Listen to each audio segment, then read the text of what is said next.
Hi guys, how are you all today morning? Good morning. Today is 10th December 2023.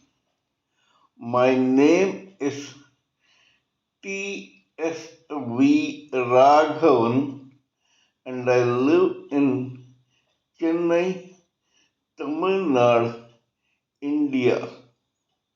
This is my spiritual vlog on YouTube. HARDAN, HARDAN, HARDAN, Haribol, TRSV, Nectar, NECTAR, Nectar.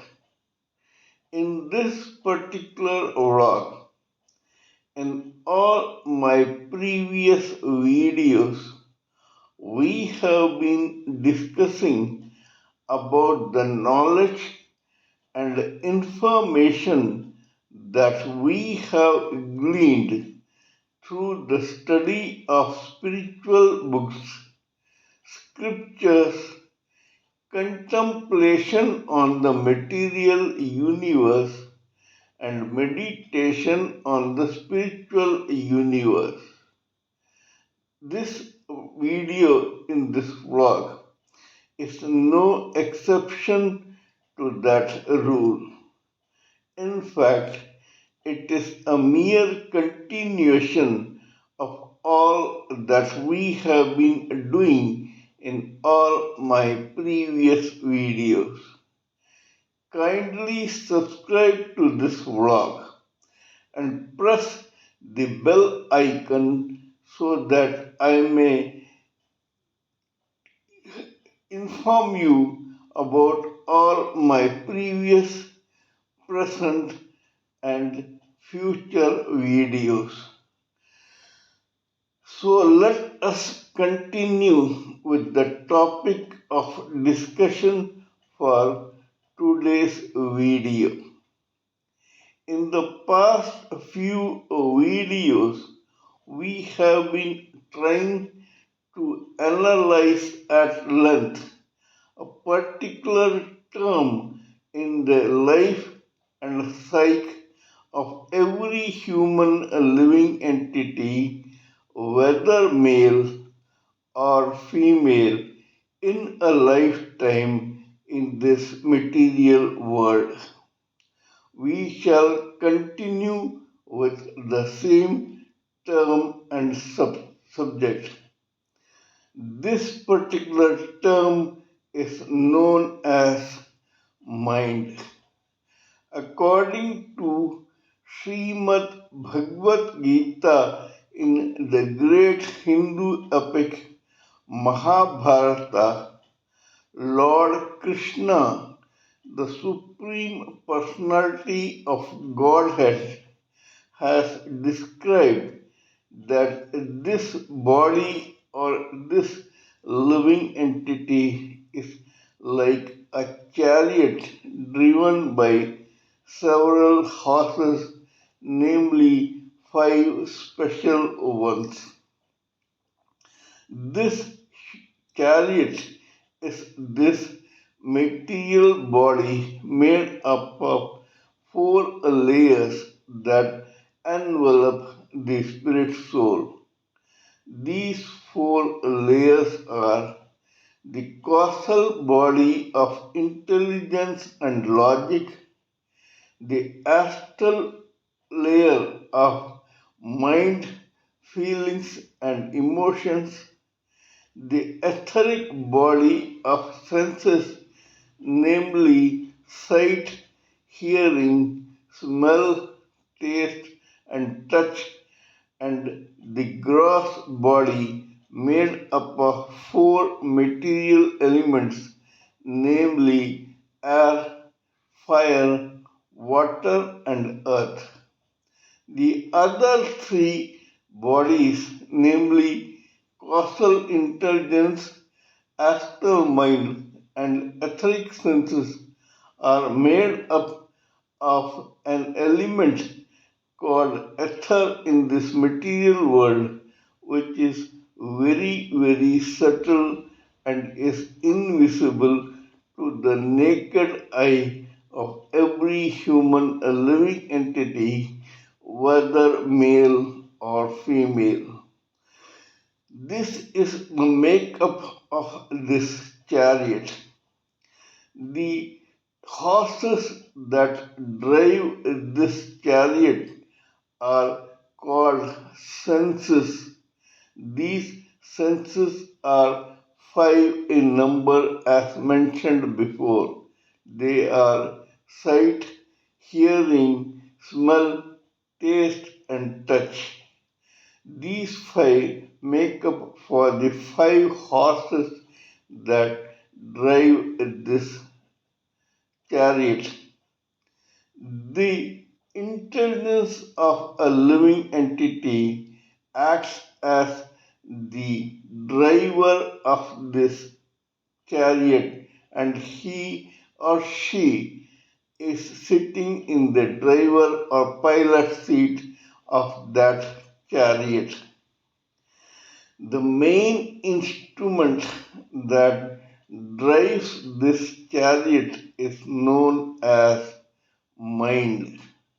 It is this mind that we are going to discuss about in this particular video.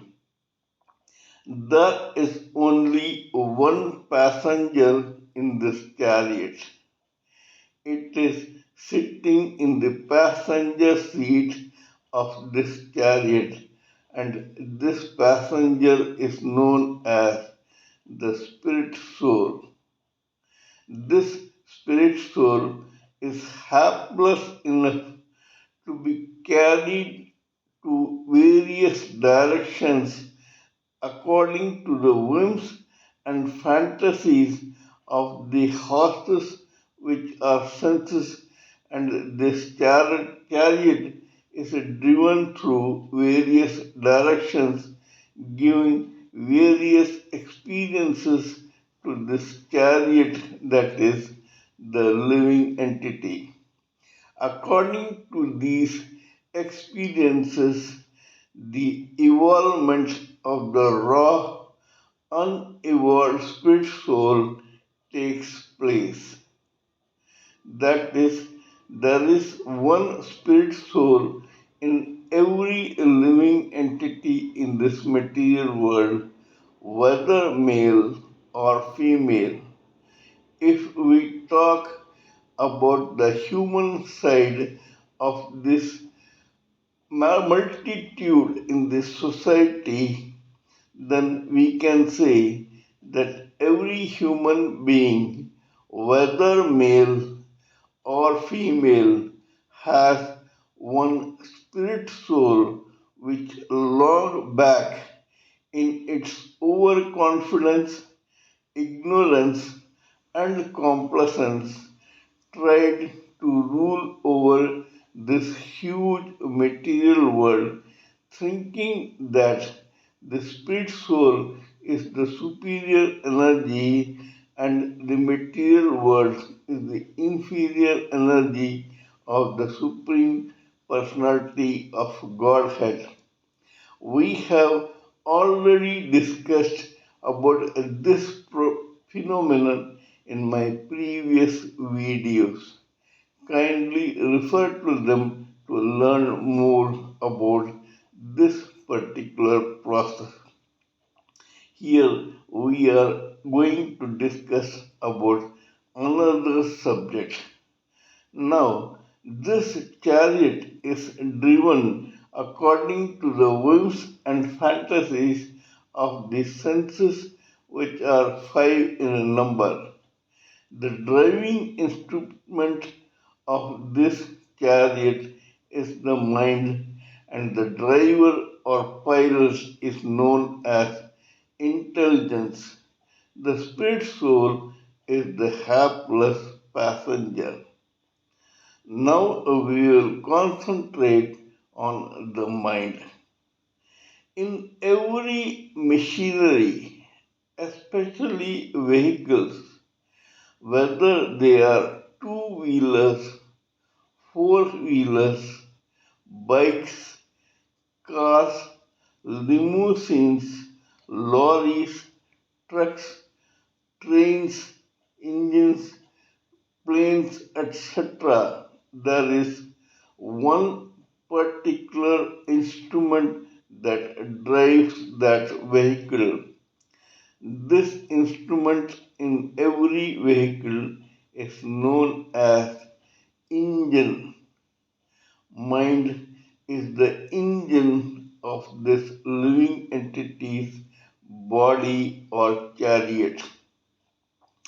Just like a particular vehicle becomes almost a scrap without an engine which is working. Similarly, this material body or chariot becomes almost a scrap in the absence of this mind.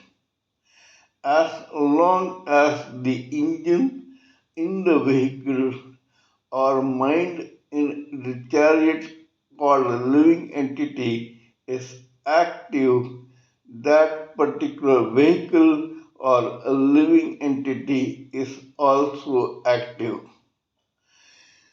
The existence of that vehicle or that living entity becomes immaterial or it ceases to exist the moment this mind or engine is removed.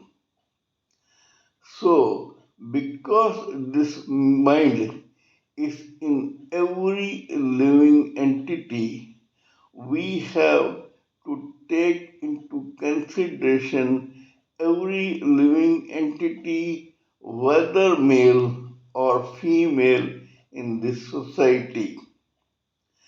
75% of living entities lead a mundane and trance like existence in this society without any direction or purpose in life. They are only vegetating. Of the rest, 25%, 20% go towards the negative forces in this material world. They lead their existence according to the dark negative forces of this society.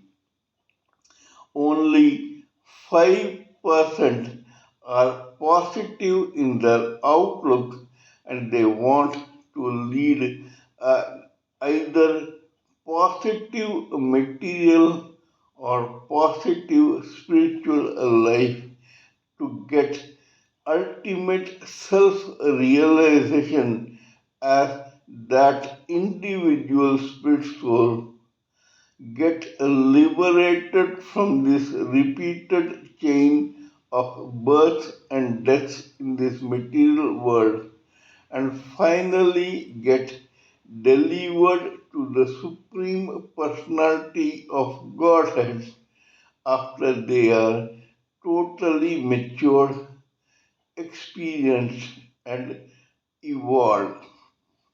This is the actual purpose in life that has to be followed by every living entity, whether male or female. We have discussed about that 5% spiritual and material living entities a little bit, but we have tried to avoid the mundane 75% of humanity of this society or the 20% negative forces in this society. However, while discussing about various case histories to authenticate the importance of mind in every living entity, we are obliged to discuss all these also to give us a better understanding of the power of mind. Hence, we took up one particular case history of one particular gentleman called Abner alias Abe Longy Man, who happened to be a part of the 20% of society worshipping negative forces and was an active member of the underworld in the United States of America. We know by now that Abe Longy Zulman was called Longy because of his 6 foot 2 inches height, was born in very humble circumstances and had to go to work to earn some money to support his own family from the age of 12. He practically had no schooling and started his career as just a pushcart driver selling vegetables, fruits, and provisions. Meanwhile, thanks to his experience, his mind gravitated towards the dark side of the society, and soon enough, this boy was a member of a gang which initially started protecting the other innocent hawkers from the predators, namely Irish guys from Newark, New Jersey, USA. But later on, he and his friends got earnestly devoted to crime. He started as a mere drug dealer but graduated into gambling, loan sharking, and other nefarious activities, including violence. By the time he was 25, he was the head of a huge criminal enterprise. This guy was considered to be one of the biggies in the American underworld, especially in the area of Newark and New York in the United States of America. In the 1930s, when he was barely 28, prohibition was announced in the United States of America and the legal sale of liquor was prohibited. This gave an opportunity to men like Abe Longy Zulman to indulge in bootlegging, that is, a term used to smuggle illegal liquor from outside sources and sell them in their own areas, cities, districts, and states. It was here that Zulman's mind came to full bloom. Before prohibition, one great liquor enterprise or shop was run by two decent Jewish businessmen who happened to be brothers and who were nice businessman. However, prohibition threatened to put their own legal business of selling liquor to jeopardy. At that time, Zulman went to rescue these two Jewish businessmen. They were scared of this awesome looking gangster called Abe Longi Zulman. But the three were forced to enter a partnership of illegal sale of liquor. Zulman showed how street smart and just he was. He or his mind told him to invest 50% in the partnership business, in which the other 50 was invested by those decent Jewish brother businessmen. These two partners, that is, the two brothers on one side and Abe Longi Zulman on the other, began making money hand over fist during that prohibition years of 3 or 4 year period. There was a lot of gang war, turf war, violence, killings, etc. in this bootlegging business between various gangs involving Irish gangs, Italian gangs, and Jewish gangs. But these two decent businessmen were ably protected and supported by the muscle of Abe Longi Zulman, whose mind was in full swing towards negative forces. Everyone was happy till one day one Irish smuggler from Boston or New England area confronted Zulman by chance.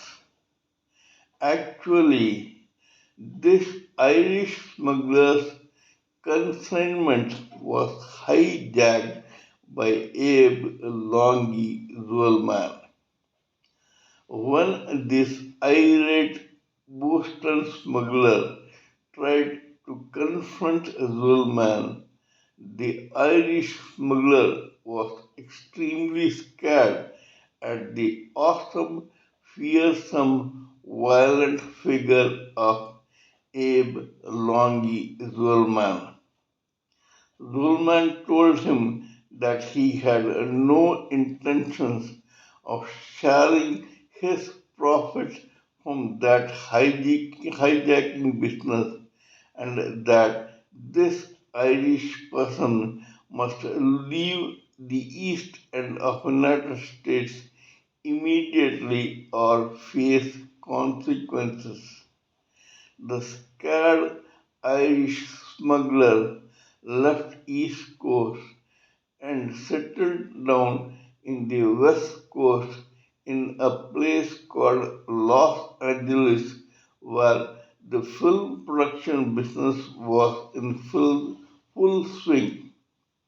This guy became a film producer and made money hand over fist. He came up in the financial side leaps and bounds, in leaps and bounds. However, this guy had not forgotten the slights that he had to experience at the hands of Zulman.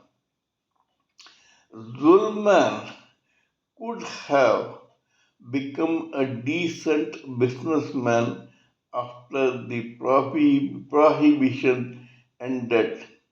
The two decent brother businessmen of alcohol sale were by now quite in love with this tough looking Zulman and they invested him to become partners with them in the legal sale of alcohol.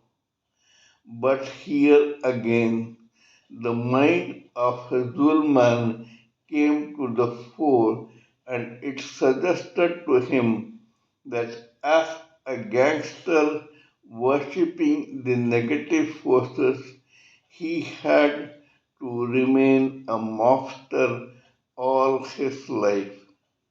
The two decent brothers went on to start and run a very successful liquor enterprise with factories, distilleries, and distribution shops not only in United States but also in Canada. Zulman chose to remain a mobster and the boss of his own gang. The Irish smuggler had not forgotten his experience with Zulman. The name of this Irishman was none other than Joseph Kennedy, the father of America's President John Fitzgerald Kennedy. This smuggler decided to wreak complete vengeance on Zulman, and for that he engineered for his one son to become the president and the other as solicitor general.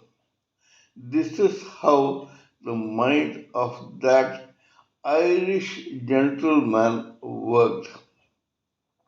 His younger son, Robert Kennedy, became a solicitor general and declared a legal war against the underworld in the United States, especially in the East Coast.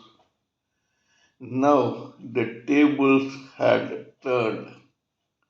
Zulman, whose mind had asked him to remain a mobster for his own safety, found that his mind had made a very bad decision. Robert Kennedy had a commission called Crawford Commission, which grilled Zulman to such an extent that for the first time Zulman began regretting remaining a mobster and not becoming a legally respected businessman along with the two brothers who were by now established as alcohol business magnates. Those guys left underworld for good and they established their own business house. However, Zulman remained in this underworld, got into various turf wars, got into arguments with Robert Kennedy's K4 Commission, and finally, one day, thanks to the betrayal of his own men in the underworld, had to commit suicide at the age of 56 in the month of February in 1959 in his own residence at Newark. This shows how the mind of one human being works. While it encourages some to go into positive material or spiritual way and makes them respectable and honest citizens of a society. It also sometimes forces others to choose the negative path and ultimately their lives are doomed. This is a very interesting story where we come to realize how the mind of a living entity is powerful enough to dictate terms to that particular living entity and teaches him or her to lead his or her life in a lifetime in a particular way. This is all I wanted to say in this particular case history and video. Kindly let me know what you think of my talk on this subject in this video. Please give me your own expert opinions, thoughts, and ideas so that I may blend everything together for the sake of this society. Before concluding, let me remind you that I am also a published author with Amazon, Kindle, and paperback.